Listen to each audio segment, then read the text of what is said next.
क्या आप आनंदित हैं? आज आनंदित हैं? फिलिपियों 4th चैप्टर 4th वर्स में लिखा है, प्रभु में सदा आनंदित रहो। मैं फिर कहता हूँ, फिर आनंदित रहो।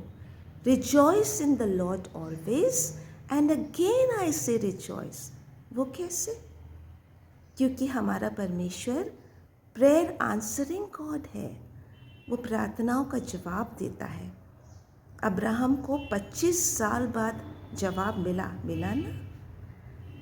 एलिज़ाबेथ और ज़करिया को भी उनकी प्रार्थनाओं का जवाब मिला, और हमारी प्रार्थनाओं को भी वो सुनता है और जवाब देता है। इसलिए परमेश्वर कहता है कि rejoice in the Lord always. आनंदित रहो, प्रभु में सदा आनंदित रहो। मैं फिर कहता हूँ,